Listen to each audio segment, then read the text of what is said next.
Today we will show you how to make a blueprint photograph by looking closely at the work of Anna Atkins. Hi everyone and welcome to the Rijksmuseum's very own creative channel, Rijkscreative. This season we will show you everything you need to know about watercolors, inks and even blueprints. So grab your brushes and let's go. This is our teacher for today, Angela. Hello. And our photography expert from the Rijksmuseum, Hans Rosenboom. Hello. Angela, what is so special about this technique? What's so special about this technique is the color. The cyanotype process was invented in 1842, and in that period there was only black and white photography. So this blue color makes it very special. And another thing that makes it very special is that each print is unique. What is special as well is that these photographs have been made by the very first woman photographer, Anna Atkins, an English amateur botanist who collected ferns and seaweeds, and she had the idea of making a real photo book for the very first time, a photo book of British algae. And it took her 10 years to complete a small edition of some 25 copies, one of which is in the Rijksmuseum. Okay, let's do it. Okay.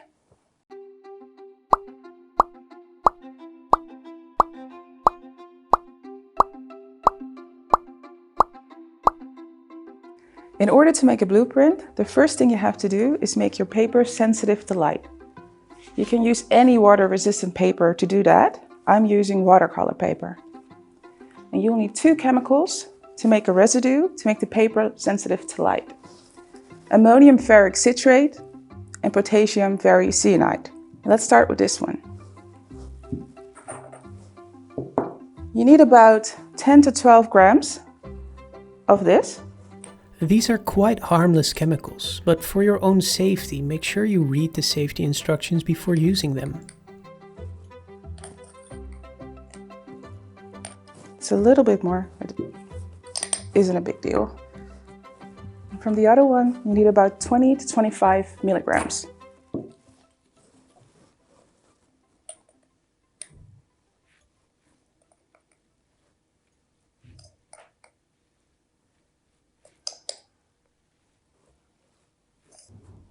.8. Now I'm going to add 100 milliliters of water to both cups.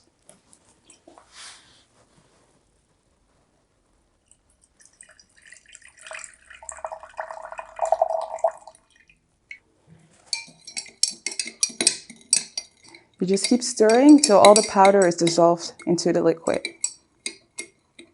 You can use any type of water to do this. I'm using tap water. Distilled water would be the best choice because that will give your blueprint a nice blue and white contrast, but tap water is just fine.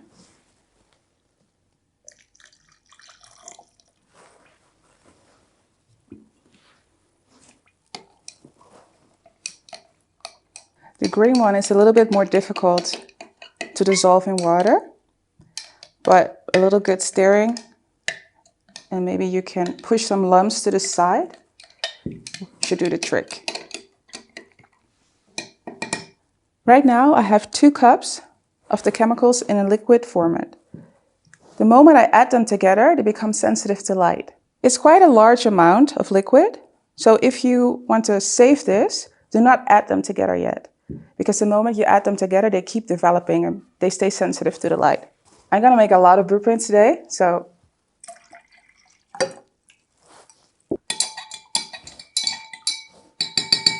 now that they're mixed together, let's turn our paper into photo paper.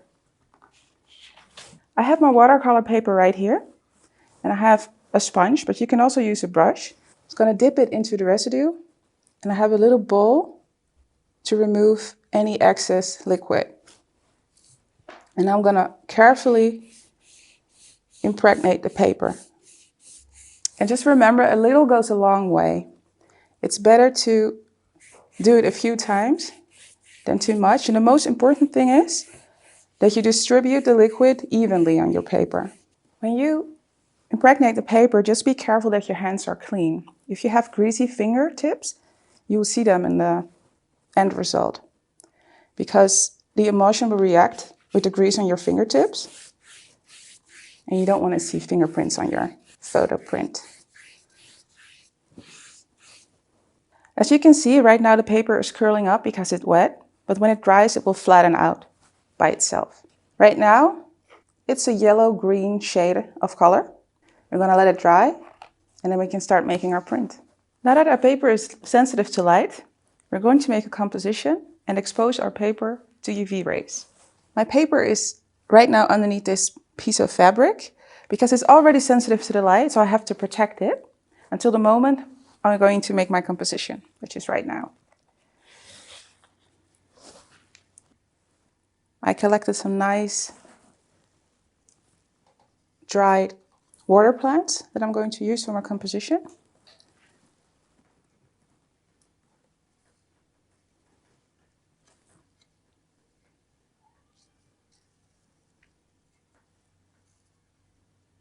And to keep it in style of Atkins, I'm going to add a little title. I already prepared this. I used tracing paper with ink to write a little title, and I'm going to put it at the bottom of my composition. What I'm going to do next is very important. If you want your composition to be nice and flat, you need to top it with a glass plate to flatten everything out. I'm using 2 glass plates, but you can also use a cotton board as a bottom plate and then the glass plate on top of it. And because I'm doing this inside, I'm using a facial tanner. It provides me UV light, but you can also go outside and use the sunlight. I'm also going to top my composition with this crate, because when you go outside, the sky distributes the light beautifully and evenly. I don't have that inside, so I have to recreate that. So to put my UV light from a higher distance on top of my composition makes it distribute the light more evenly. And of course I have to protect my eyes, so I'm using glasses.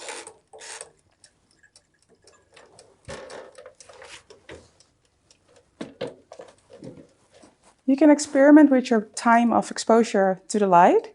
I'm going to use 5 minutes and then see how far it is. 5 minutes has passed, so let's see what the result is.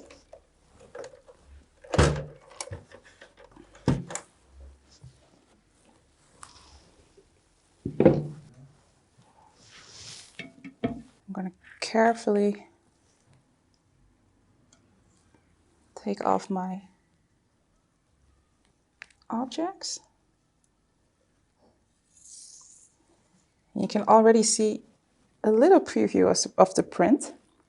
And right now the color changed into, it's a mixture of brown, orange, and gray. And this is how it started. So you can see that the plants block the UV light. And the next step is my favorite step. We're going to rinse off all the chemicals and see the end result. The next step is to rinse off the chemicals and to fixate our photograph. You can just use regular tap water to do that. And you just push it into the water. And then you can see it turning blue slowly.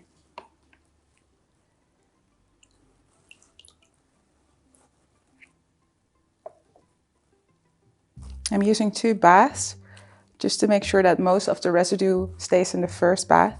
And then I transfer my photo to the second bath with a little bit cleaner water to make sure that nothing sticks on the paper in the final step.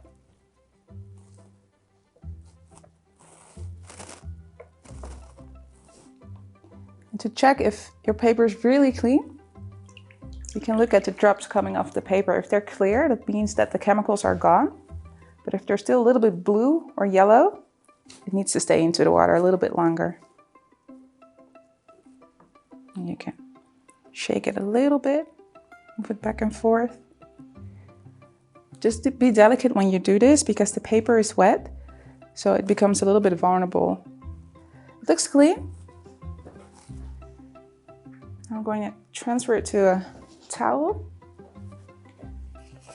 And we're just going to take off the excess water. I'm using a paper towel, but you can also use an old tea towel or a regular towel to do that. And there it is. Blueprint. This was like magic, Angela. Thanks. any final tips? Yes, I do. Make as many as possible, experiment, and just have fun. What I like most about blueprints is just you can go outside in nature and you can collect. The whole process is very addictive. So just make a lot of blueprints and try different things with lighting, the durance of the lighting, and have fun. Thank you very much and see you next time. Bye!